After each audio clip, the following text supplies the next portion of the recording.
Merci de prendre le rendez-vous de cette émission spéciale Convention 2019. Nous sommes bien sûr à l'EEU, entendez, Église évangélique universelle. Nous recevons pour vous le président, le vice-président de l'Église évangélique universelle, également superviseur général de la convention annuelle de l'EEU. Il s'agit bien sûr du pasteur Jean-Baptiste Mondi. Bonsoir pasteur. Bonsoir madame la journaliste. Nous sommes ici sur le site de la convention, nous sommes à Glo-Loussa où nous sommes bien sûr à Glo-Loussa sur le site de la convention et avec le pasteur nous allons essayer de revenir sur la genèse de cette église EEU, Église évangélique universelle. Alors pasteur, nous pouvons demander pour commencer quelle est bien sûr, sinon d'où est partie l'idée de la convention? Merci madame, merci chers téléspectateurs, chers amis chrétiens. L'Église évangélique universelle qui a connu sa naissance depuis 1970, enregistrée en 1971 au journal officiel, n'a pu organiser sa première convention que vers la fin, précisément le 29 août 1989. On l'a tenue au CEG de Tokpa, à Cotonou. C'est vrai qu'on a eu à tenir la première et la deuxième édition là-bas. Oui, en matière de genèse, j'étais tout jeune dans l'église et j'apprenais en tant que disciple au pied de mes pères spirituels lorsque l'idée très importante de tenir des conventions annuelles nous était annoncée. Parce que l'église qui a déjà cet âge-là, les fidèles étaient enseignés, mais n'étaient jamais réunis utilement autour d'un grand thème dont pourtant tout le monde a besoin d'avoir le développement. C'est ainsi que, je disais en août 1989, cette idée de réunir tous les fidèles était parvenue à l'organisation. J'ai eu le privilège de participer à l'organisation de la toute première convention, comme je le disais. Le thème en effet était l'Église universelle de Jésus-Christ. Voilà, avant de venir sur le thème de la première édition de la convention annuelle de l'Église évangélique universelle, nous allons parler des pionniers. Qui étaient-ils? Voilà, j'en venais quand j'évoquais tout à l'heure mes pères spirituels. Et je veux parler du révérend pasteur que nous appelons affectueusement Papa Hende. C'est du révérend pasteur Ojo Dosso Michel et de son allié inséparable qui sont d'ailleurs nos pères fondateurs. Je veux parler de Peter Ojo Akambi. Donc l'idée est venue de ces deux-là. Ils étaient entourés en ce moment-là de l'évangile général qu'on appelle Humpavi Josué, qui vit d'ailleurs encore. Et puis de notre très cher pasteur que nous appelons affectueusement Papa Danon, c'est Dominique Zissou, et des collaborateurs venus du Nigeria, dont je pourrais mentionner les noms après.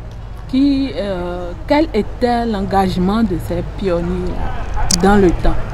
Oui, ils étaient, on aurait appelé ça appui technique, mais pour notre contexte, c'est l'appui spirituel. Ils étaient là en tant qu'orateurs principaux. Je veux parler du doyen Anjori. Il y avait les pasteurs, j'étais nombreux, hein, Taitos, j'étais nombreux. Voilà. Et revenons donc sur le thème de la première édition de la convention annuelle de l'Église évangélique universelle. Quel était le thème? Oui, je disais tout à l'heure que c'était l'Église universelle de Jésus-Christ.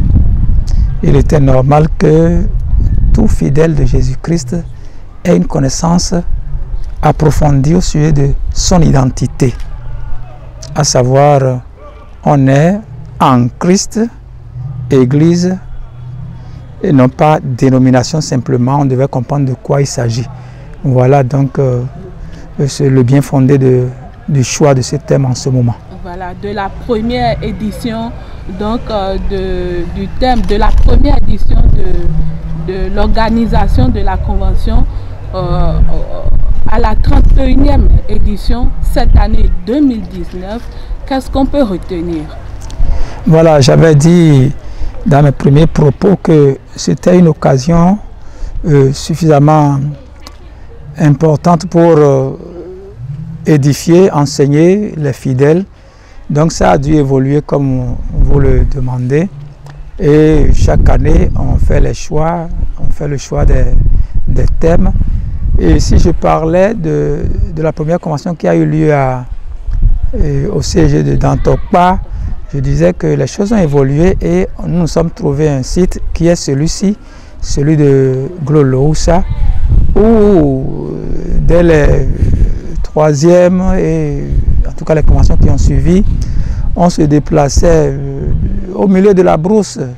Il n'y avait presque pas de bâtiment du tout et les fidèles acceptaient de venir pour être sous des paillotes construites précairement pour la circonstance.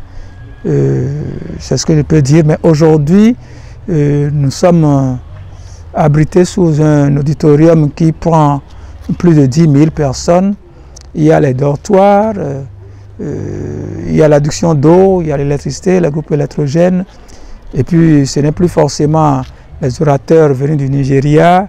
Nous avons les orateurs de l'Église du Christ au Bénin et même les orateurs choisis, identifiés entre nos pasteurs et nos laïcs ici.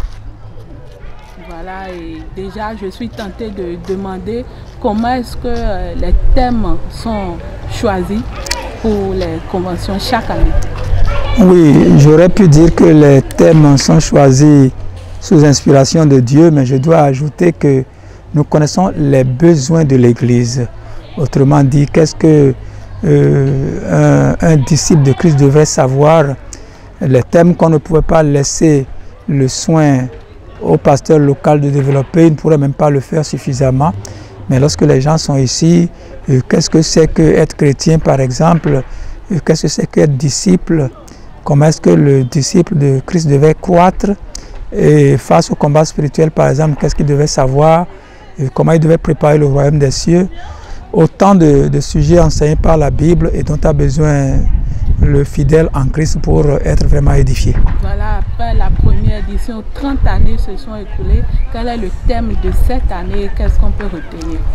Oui, je dois dire d'abord que ça fait un moment que nous sommes en train de traiter de sujets qui concernent l'homme de la nouvelle créature.